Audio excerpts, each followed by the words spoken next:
예, 안녕하세요. H채널의 한창훈입니다. 반갑습니다. 2018년도 12월 4일 비트코인 및 암호화폐 시황방송 2부를 시작하겠습니다. 먼저 비트코인 일봉 차트를 먼저 보도록 할게요. 일단 아까 오전 장중에 비트코인이 다시 이제 진짜 하락하는 모습이 보였어요. 제가 이제 어제 영상에서 말씀드렸던 것처럼 일단 지난 11월 25일 저점을 이탈하지 3,000달러로 가기 전에 일단 이 저점을 이탈하지 않는 게 중요하다 이렇게 말씀을 드렸었습니다. 그리고 제가 지금 추세선을 두 개를 한번 그려봤는데요. 일봉에서 이제 이전에 그렸던 추세선하고 약간 다르게 그려봤어요. 뭐냐면 이 3월 5일 그리고 5월 8일 이 고점을 잇는, 그리고 2월달 그리고 4월 4일 6월 25일 저점을 잇는 추세선을 그려보면 일단 이렇게 수렴을 하다가 위로 돌파가 되고 그 다음에 횡보하다가 눌러졌는데, 지금 이 빨간색 라인의 아래까지 이렇게 깊게 눌러준 그런 모습입니다. 그래서 일단은 지금 이 자리 11월 25일 저점인 3659, 이 3659를 깨지 않는 게 중요하다. 깨지 않는 게 중요하고, 지금 일단 제가 영상을 준비하는 사이에 비트코인 지금 일단 반등이 나왔는데, 비트코인 반등이 나왔어요. 반등이 나왔는데 만약에 이 자리에서 반등이 나와서 올라가 준다라고 하면 저는 좀 좋은 모습을 기대해 볼 수 있다. 그리고 제가 이제 시나리오 두 가지 말씀드렸던 것 중에 오히려 확률이 좀 희박한 두 번째 시나리오로도 갈 수 있겠다 말씀드리겠습니다. 제가 이제 그렇게 보는 이유는 좀 이따가 이제 제가 다시 한번 설명을 드릴게요. 일단 4시간 봉을 볼게요. 4시간 봉 보시면 4시간 봉에서 현재 지금 움직임을 보면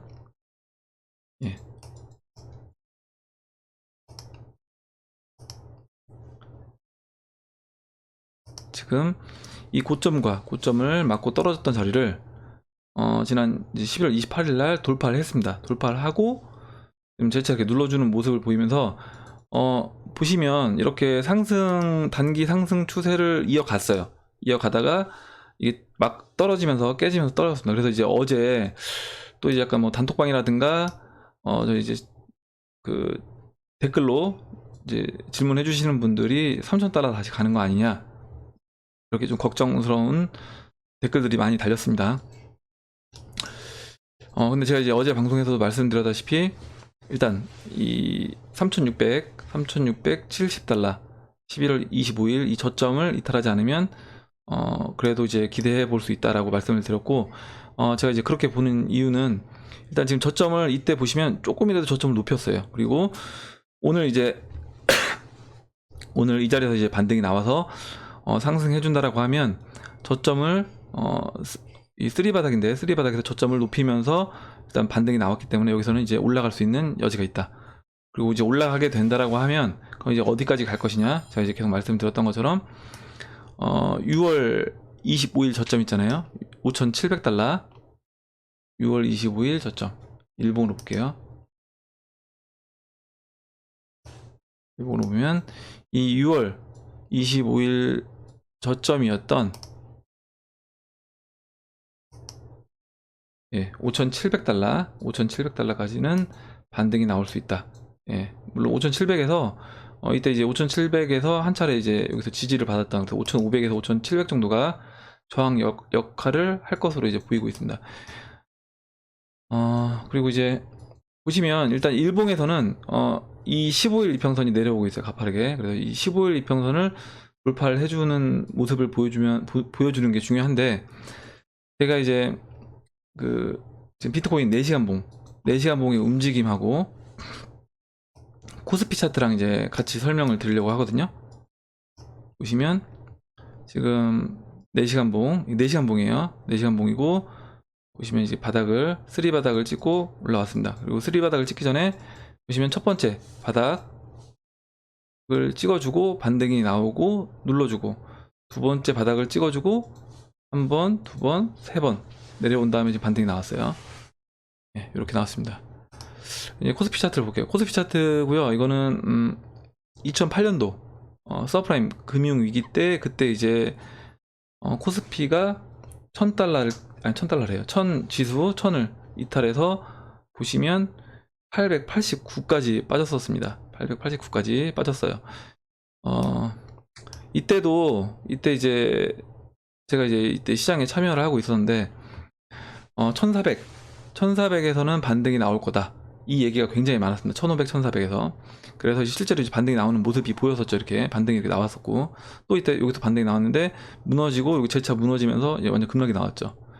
급락이 나왔고 이때 진짜 미국이 다우 지수가 777이 빠졌어요. 제 기억이 아직도 기억을 하는데 지금 다우 지수가 777 빠지는 거랑은 게임이 달라요. 왜냐면 그때는 다우 지수가 굉장히 지수가 낮은 상태였기 때문에 퍼센티지로는 아마 뭐 거의 최대로 빠진 그런 느낌이었어요. 그렇게 됐고, 그런 상태에서 이제 우리나라도 이 바닥 1000하고 900 사이에서 왔다 갔다 이렇게 했었죠. 이때 이제 제가 지난번에 한번 영상에서 말씀드렸었는데 그 다음이죠. 다음에서 그 미네르바라는 사람이 활동을 많이 했습니다. 경제 그 분야에서 활동을 많이 하면서 이제 우리나라가 500까지, 우리나라 코스피 지수가 500까지 빠질 거다 이렇게 얘기를 했었죠. 실제 보시면, 왜냐면 그런 얘기가 여기서 바로 나온 게 아니라 잠시만요. 전화가 와서 1400, 1500부터 이제 지수가 앞으로 빠질 거다 이렇게 얘기가 나왔기 때문에 개인들 입장에서는 실제 1000이 깨지면서 900, 800까지 이탈을 하게 되니까 심리적으로 진짜 이제 미네르바 말이 맞았나 보다. 그래서 500까지 갈 건가 보다. 이렇게 생각을 할 수밖에 없는 거죠.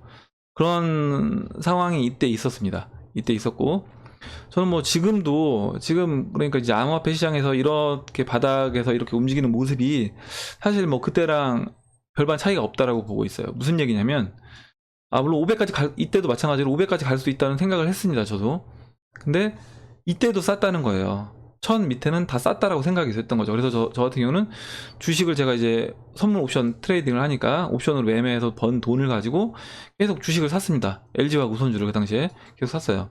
샀었는데 그 당시에 이제 제가 봤던 시각은 뭐냐면, 이 정도 싸면 충분히 싸다고 판단되기 때문에 이때는 사야 된다라고 생각을 했던 거고, 지금도 그럼 마찬가지라는 거예요. 지금도 물론 여기서 3,000달러까지 빠질 수 있습니다. 물론 1,800까지 얘기하는 분들도 있고, 각각이에요. 뭐 2,500달러 얘기하는 분도 있고, 1,800, 1,900 많이 있습니다. 많이 있는데 지금 이 가격대는 길게 보면 싼 가격대다.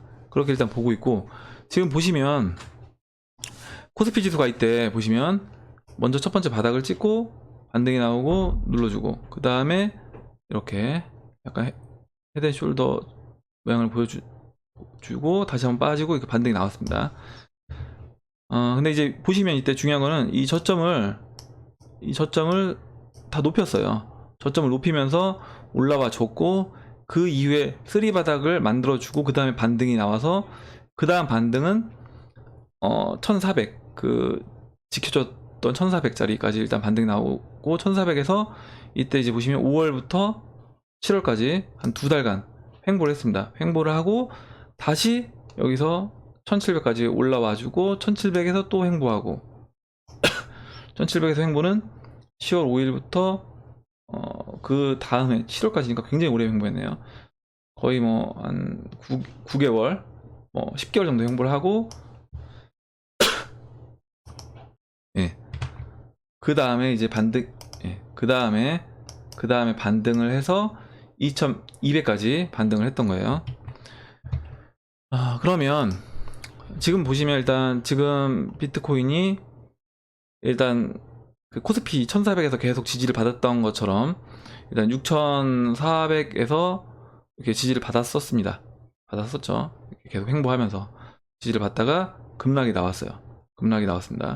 코스피랑 어떻게 보면 비슷하게, 물론 약간 뭐 차이가 있긴 하겠지만 급락을 했어요. 그리고 이제 지금 보면 첫 번째 바닥, 두 번째, 이제 지금 세 번째에서 반등이 나온 상태입니다.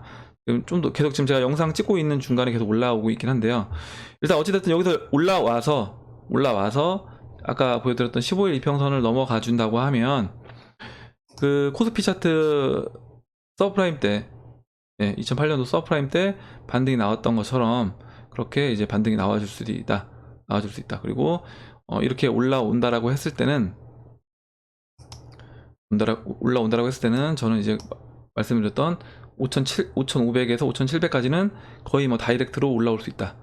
5,500에서 5,700까지는 15일 이평선만 돌파를 해준다고 하면 보시면 일봉에서 15일 이평선만 넘어가주면 지금 이제 50일 이평선 내려오는 이 5,500에서 5,700 라인까지는 바로 이제 반등을 해줄 수 있습니다. 물론 중간에 이제 뭐 한 차례 쉴 수도 있겠지만 거의 저는 바로 이제 올라올 수 있는 그런 상황이다 라고 이제 말씀을 드릴게요.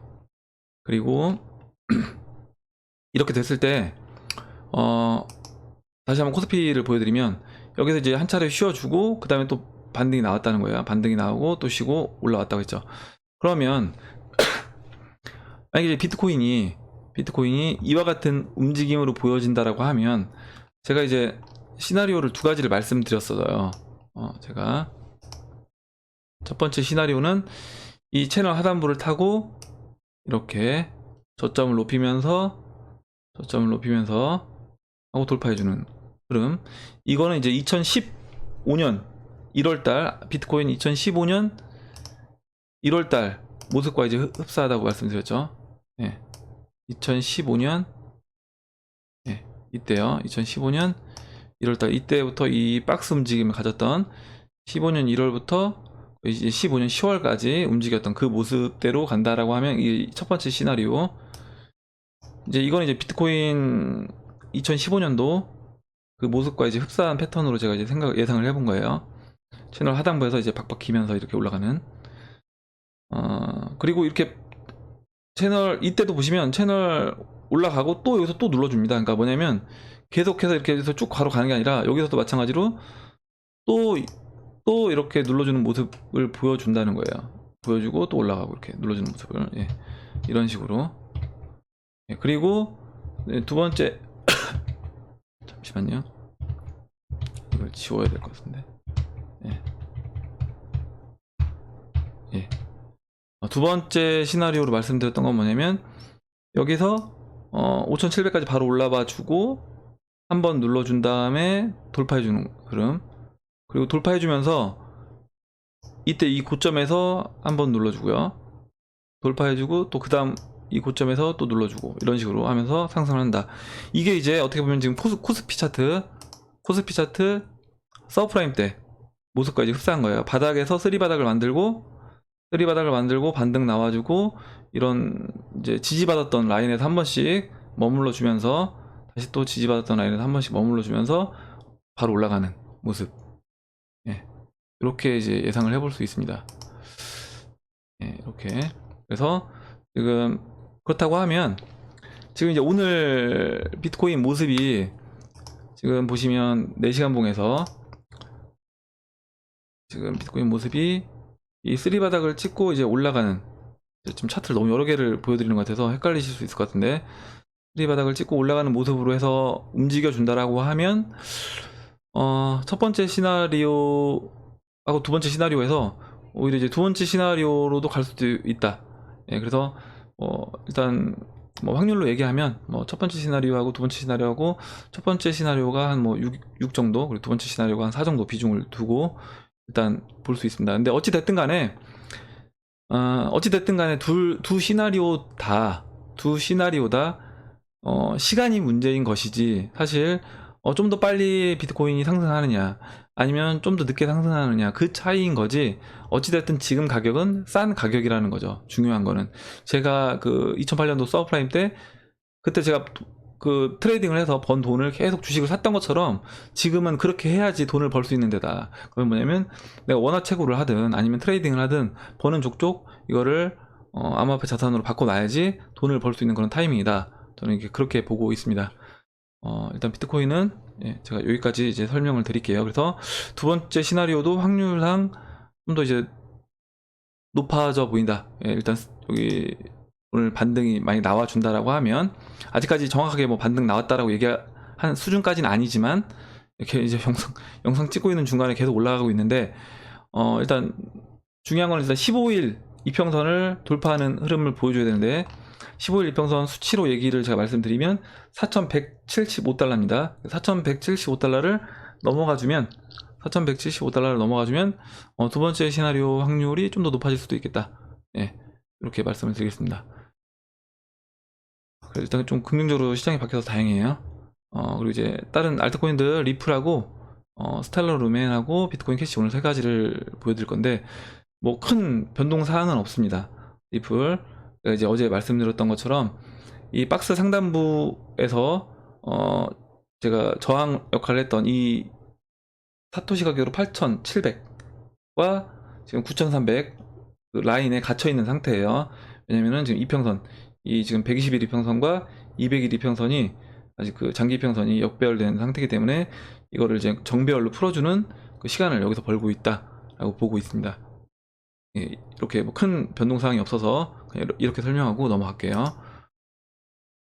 예, 스텔라 루멘인데 스텔라 루멘도 보시면 일단 저점을 높인 상태에서 스텔라 루멘 지금 이제 장기 이평선이 빠져 있는데 일단 장기 이평선이 스텔라 루멘 같은 경우 정배열이 됐습니다. 그래서 여기서 일단 이 15일 평선이 다시 데드크로스 나기 전에 빨리 이제 어떻게 보면 이거를 돌려 세우려면 좀 올라가주는 모습을 스텔라 루멘 같은 경우는 보여줘야 되지 않겠나.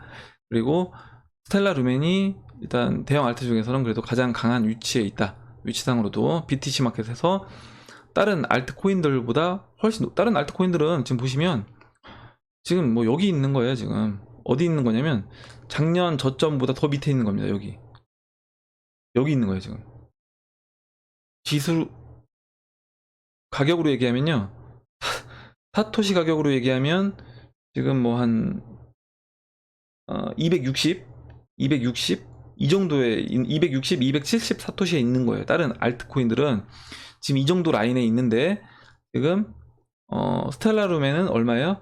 지금 3,800이니까 보통 다른 약한 알트코인들보다 거의 10배, BTC 마켓에서 10배 위에 있는 겁니다. 스텔라 루멘은 10배 위에 있는 그런 상황이에요. 네, 스텔라 루멘도 이렇게 하고 넘어갈게요. 마지막으로 이제 비트코인 캐시를 보면 지금 뭐 계속 이렇게 빠지고 있어서 이 비트코인 캐시 갖고 계신 분들이 굉장히 이제 좀 멘탈적으로 흔들릴 것 같은데, 비트코인 캐시 같은 경우는 흐름이 거의 이런 패턴이 많았어요. 뭐냐면 이렇게 약간 하락세기형, 저점을 오히려 낮추면서 내려오면서 하락세기형 패턴이 많았고 이렇게 하다가 오히려 비트코인 캐시 같은 경우는 이제 한 방에 이 하락세기형을 다 돌파하면서 거래량을 싣고 넘어가주는 모습으로 많이 움직였기 때문에 저는 그냥 지금 이렇게 흘러내리고 있는데, 결국에 이제 이렇게 흘러내리게 되면 비트코인 캐시에 대해서 조금이라도 이제 의심이 들고 이 지금 하드포크 이슈로 인해서 이거를 못 믿겠다라고 하시는 분들 같은 경우는 털릴 수밖에 없는 상황이에요. 털릴 수밖에 없는 거고, 만약에 지금 털리지 않는, 이제 지금은 이제 이 가격에서 내가 도저히 손절을 못 하겠다라고 해서 손절을 안 한다고 하더라도 아마 반등이 나와서 이 지금 하락세기형을 돌파하는 반등이 나오면 아마 그 돌파하는 시점에서 대부분 물량이 정리가 될 거다. 그렇게 해서 저는 실제 이제 어떻게 보면 손바뀜이 나와줘야지 제대로 시장에서 이런 코인들이 상승을 할 수 있다라고 보고 있습니다. 예, 이렇게 이제 설명을 드리고 오늘은 차트 설명은 마무리를 하도록 하겠습니다. 그러면 기사를 보도록 할게요.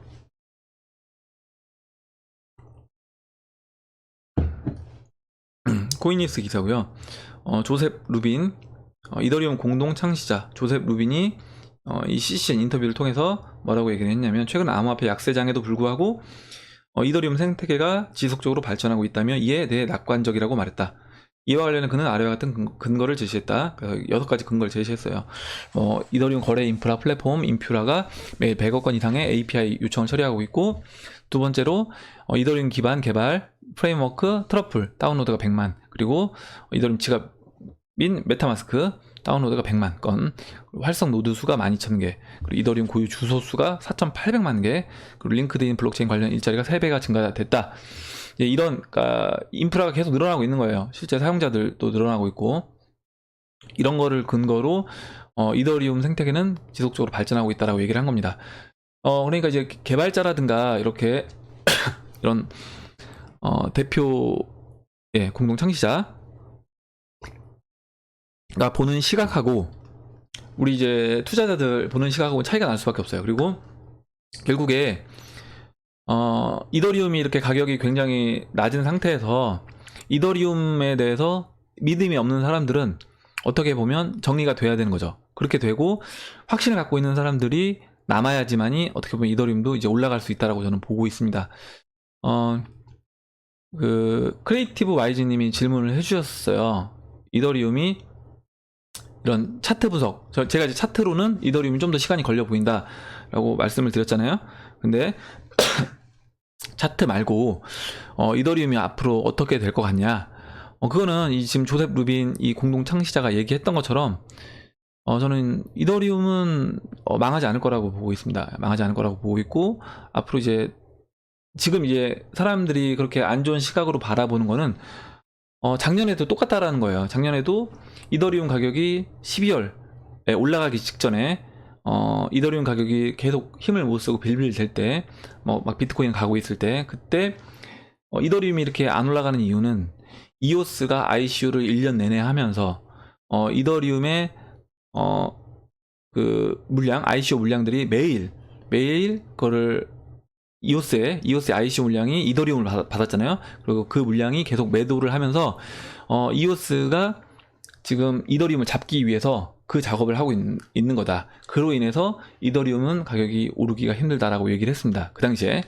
지금도 마찬가지예요. 지금도 뭐냐면 이더리움 가격이 올라가지 않는 이유를 이렇게 얘기합니다. 뭐냐면 이더리움이 이제 ICO를 많이 했고, 그 ICO한 물량들이 물론 스캠도 있겠죠. 중간에 스캠도 있을 거고, 아니면 이제 하다가 당연히 돈을 써야 되니까 매도를 해서 현금화를 해야 되니까 그 현금화하는 물량으로 인해서 가격이 떨어지는 것일 수도 있습니다.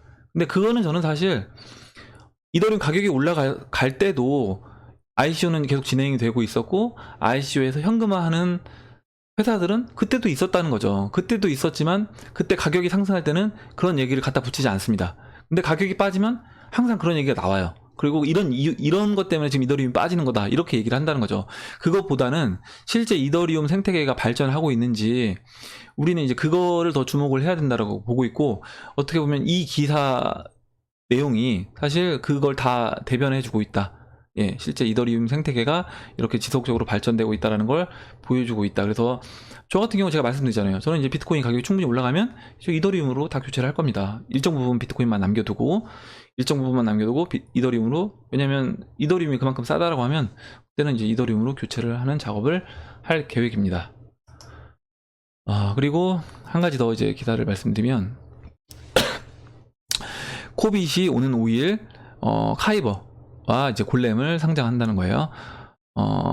코빗이 지금 카이버 네트워크와 골렘을 상장한다, 이렇게 얘기를 했습니다. 이거 별거 아닌 것 같은데, 코빗이 제가 작년에 이제 이 암호화폐 처음 시작했을 때 가장 보수적인 거래소예요. 그래서 거의 상장된 코인 수도 굉장히 적고, 그리고 다른 이제 거래소들은 코인을 계속 지속적으로 그래도 상장을 했어요. 가장 많이 상장한 게 그 당시에도 이제 업빗 나오기 전에 빗썸이었고, 그 다음에 이제 업빗이 나오면서 코인을 계속 상장을 했고, 코인원도 따라서 그렇게 갔죠. 근데 코빗은 그렇지 않은데, 코빗도 이렇게 계속 상장을 하고 있어요. 이런 걸 보면서 뭐냐면, 이 암호화폐 비관론자들, 암호화폐가 영원으로 할 것이다, 망할 것이다 얘기하는 사람들의 주장이 맞다라고 하면, 이 코빗 거래소에 자금을 대고 있는 넥슨이죠, 넥슨. 예, 넥슨. 결국에 넥슨에서 이제 코빗을 인수하고, 그 다음에 비트파이넥스를 인수했나요? 예, 인수를 했습니다. 그 유럽 거래소를 인수를 했어요. 인수를 했는데, 그렇게 지속적으로 거래소를 인수하면서 코인 개수를 늘리고 있는 이유가 뭐겠냐는 거죠. 어차피 방금 영원으로 할 것 같으면 뭐하러 이런 걸 하겠어요. 이 사람들이 저 같은 개인보다 정보가 없어서 이렇게 준비를 하겠냐는 거죠. 저는 그런 건 아니라고 봅니다. 이 사람들이 이렇게 거래소를 인수하고 준비를 하고 거래소를 좀 더 활성화시키기 위해서 지금 그 UI도 바꾸고, 코빗 같은 경우 물론 좀 엔진은 더 버벅대고 느려진 것 같긴 한데, 제가 써보니까 좀 그것도 개선할 거라고 보고 있습니다. 개선할 거라고 보고, 이렇게 이제 코인 개수를 늘리는 게 앞으로 이제 상승장이 도래했을 때, 그때 어떻게 보면 손님을 맞을 준비를 하고 있는 거다, 이렇게 보고 있습니다. 그래서 이런 기사도 굉장히 긍정적인 기사로 보고 있어요. 마지막으로 이제 중국 위안화를 말씀을 드리려고 하는데 일단 기사가 어제 이제 중국 위안화 가치가 이게 원래 최고로 올라왔다. 이렇게 얘기를 했습니다. 그 무역 전쟁 휴전에 따라서 위안화 가치가 지금 랠리를 이어가고 있다. 그래서 이게 원래 최고치를 상승했다. 지금 경제 둔화와 중국 경제 둔화와 무역 관련 불확실성으로 장기적인 상승은 제한될 수 있다라고 했어요. 지금 이제 이 위안화 가치가 상승한 거는 예, 죄송합니다. 이제 그 트럼프 대통령과 시진핑 국가주석이 90일간 새로운 관세 부과를 보류한다는 거에 합의하면서 이제 이렇게 위안화 가치가 상승을 했는데, 제가 차트를 보고 설명을 드릴게요. 지금 보시면 달러 대 위안화 차트가 이제 급락을 했죠. 급락을 했다는 건 반대로 위안화가 가치가 올라간 거예요. 위안화 가치가 올라왔는데, 일단 중요 라인은 지금 이 6.84 라인, 이때 보시면 이때 지지를 받았고 이때 저항으로 작용했던 6.84 라인, 그리고 6.80 라인, 예. 6.8 라인이 이때도 지지를 받고 이때 이제 지지를 받았던 6.8 라인이 여기 있습니다. 그래서 여기서 이제 다시 반등해서 달러 강세로 갈 것이냐, 다시 좀 더 조정을 받아서 위안화 강세로 갈 것이냐, 이제 좀 더 이건 지켜봐야겠습니다. 저는 위안화 강세로 지속적으로 이렇게 위안화 강세로 갈 거라고는 보진 않는데, 일단 뭐 좀 더 지켜봐야 될 것 같아요. 근데 이거는 일단 단기적인 그 트럼프와 시진핑 90일간 보류로 인한 어떤 위안화 이제 약세 배팅을 했던 세력이 그 배팅 물량을 회수하면서 이렇게 내려온 게 아닌가, 이렇게 생각을 하고 있습니다.